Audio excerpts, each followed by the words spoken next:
As a woman, a Vietnamese American, and an individual from a low socioeconomic background, I am grateful for the privilege to vote.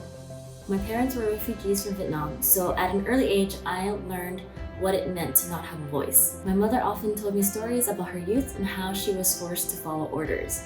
She had to make a choice, either die working for the communists in Vietnam or take a chance at escaping her home country and potentially dying out at sea. As you can imagine, living in the United States was not easy for my parents who didn't speak English.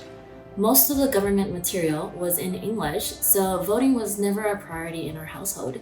My mother did not know the power behind voting until now. We grew up quite poor, so to help ends meet, I would work while going to school full-time. At the time, voting was not as important to me as it is now. I would rather work that extra hour to make minimum wage than go vote. Surviving was much more important than going to the polls.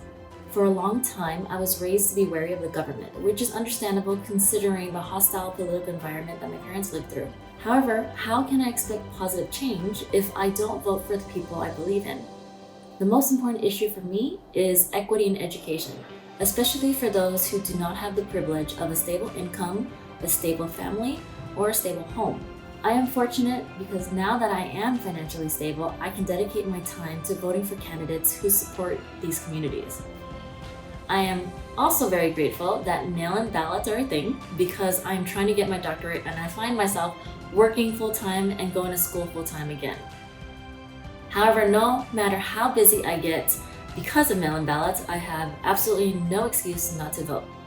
And I hope that others like myself who thought they didn't have a voice will finally put their trust in the voting process and go to the polls.